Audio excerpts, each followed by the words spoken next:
right now. But by the end of this presentation, I'm hoping you will have some grasp of what this is about. I'm going to begin, though, because I know a lot of you are here for the first time, and for the last 2 or 3 Elite Academies, I've presented an extremely brief review for newcomers, answering the question, what is Protandim and what does it do? And it's still a question, and it's a very good question. I don't belittle anyone who asks the question, what is Protandim? And what does it do? And Protandim biochemically is a NRF2 activator. Well, that probably didn't tell you a lot more than you knew before I said that. But what a NRF2 activator is, it's something that delivers a biochemical wake-up call to every cell in your body. That's what Protandim does that's important, and I want you to understand how it does that. So here is how Protandim works, really in one single slide. This big blue oval represents any one of the several trillion cells in your body. And in the upper right, you see that little purple item labeled Protandim. That's one of the 5 active ingredients in Protandim. And so every cell in your body, if you take a Protandim, will be bathed in those molecules that make up Protandim. The first thing Protandim does when it approaches a cell is it binds to a receptor on the cell. What is that? Well, if this cell is your house, what Protandim just did is it stepped on the front porch and it rang your doorbell, right? That's how the cell interprets that. When that happens at your home, things happen inside. You may get up off the couch and walk to the door to open the door and see who's there. When Protandim rings the doorbell of this cell, something happens inside. That oval labeled a kinase. A kinase is an enzyme. It's a protein that catalyzes a particular metabolic reaction. It's activated, just as the chimes inside your house are activated when Protandim or someone steps on your front porch and rings the doorbell. Something happens inside. What that particular enzyme does, the one that just turned yellow, is it modifies a protein inside the cell. The protein that's modified is represented here by the little red oval labeled NRF2, NRF2. NRF2 is what biochemists call a second messenger. And to go back to the doorbell analogy, maybe your 4-year-old runs to the door, opens the door, and turns around, runs to the kitchen and says, "Mommy, Mrs. Smith's at the front door." That's a second message, all right? So Mrs. Smith rang the doorbell, and something happened inside your house that sends a message. Protandim does exactly the same thing. If you look at this red protein, it now has a little yellow circle with a P on it. That P is a phosphate group. So chemically, the red protein has been modified. It's been held in the cytosol, the main space of this cell, by a blue protein called KEAP1 that's holding it there, preventing it, if you will, from running into the kitchen. So maybe this is in the family room. But once it's been modified as a result of Protandim ringing the doorbell, that modified NRF2, that second messenger, is now free, and it leaves the blue protein that's been holding it, and it finds its way to the part of this cell where the DNA is stored. And the DNA is really the central blueprint that controls everything you are, everything your body can produce. And NRF2, chemically modified, released, running to the room where the DNA is stored, so this is your 4-year-old running into the kitchen, delivers a message to the blueprint that really runs this cellular household.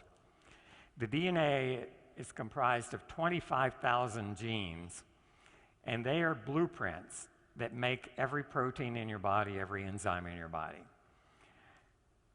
This second messenger, NRF2, has been called the master regulator of survival genes. Survival genes are stress response genes. They enable the cell to get through tough times.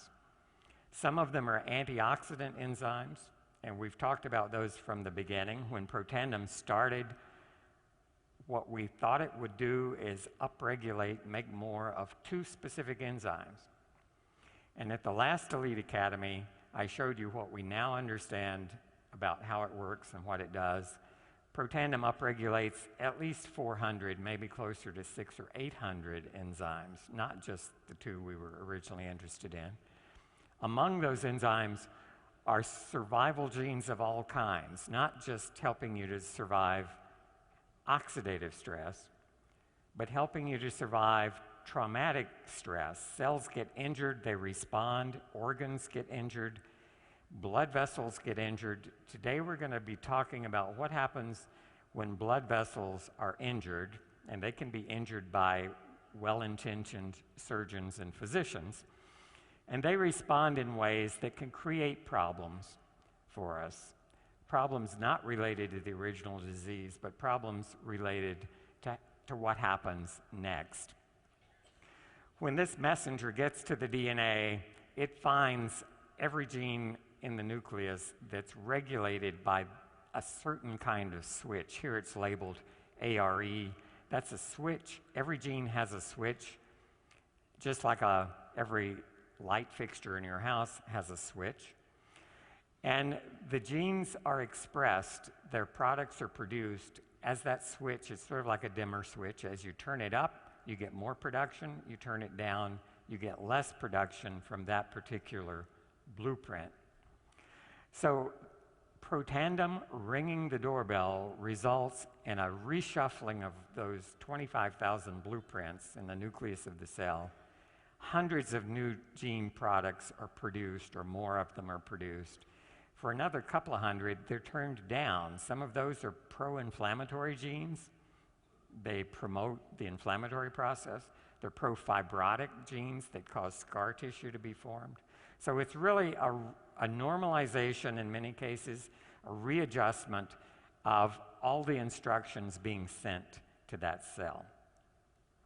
That's what Protandim does. That's how it works. The result is the upregulation or the increased production of all these protective enzymes called survival genes.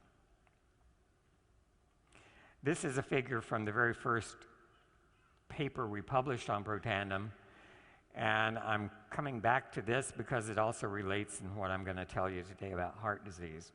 Here we're looking at a marker of oxidative stress, one of the most sensitive kinds of molecules in your body to oxidation is polyunsaturated fatty acids. Those are the things that make butter. It's a fat. It makes the membranes that hold your cells together. And if you leave a stick of butter on the table for a few days, it becomes rancid. It's interacting with oxygen. It's oxidized by oxygen. And it turns into a whole new set of products. Some of them are not tasty. Some of them don't smell very good. That's what we call rancidity, or rancid butter. And the same thing happens to the polyunsaturated fatty acids throughout your body when faced with oxidants, with free radicals. Here we're measuring that marker of oxidative stress in the blood of healthy people ranging in age in this study from 20 years old to 78 years old. And they're scattered around that line. But the line is a mathematical linear regression line. It's sort of the average thing that happens there. And what you see is it goes higher and higher as you go from age 20 to age 80. And some individuals in the Middle Ages in particular are very different from others. So some of us sit on a couch and eat potato chips and watch TV. Others are training for marathons, and it shows in your levels of oxidative stress. Some of us take good care of our bodies, and some of us don't. That's why they're scattered. These people all took Protandim for 30 days, And what happened is the levels of oxidative stress went from the red dots to the green dots. And if you look just at the green dots, you now can't really tell the 80-year-old from the 20-year-old. Everybody fell to that same low level of oxidative stress. And that's what we've been saying now for 6 years. And in this study, oxidative stress was lowered an average of 40%. If you were 78 years old, it went down about 70%. If you were 20 years old, it only went down about 20% because you were starting in a better place. All right, and what was measured here is called T-bars. That's an acronym for biobarbituric acid reactive substances, not so important, but those are the oxidized chunks of polyunsaturated fatty acids. So is that relevant? Does T-bars mean anything? This paper was published in 2004, and it says serum levels, blood levels of T-bars, predict cardiovascular events in patients with stable coronary artery disease. And the conclusions down there found that it was an independent marker. It was actually a better predictor of cardiovascular events. I've said before, that's not an event you want to attend. It's not an event like this one. A cardiovascular event may be an attack of angina, chest pains upon exertion. It may be a myocardial infarct that takes you to your knees. It may be fatal. So there are a number of kinds of cardiovascular events. The important thing is the higher the T-bars, the more likely a cardiovascular event was to occur.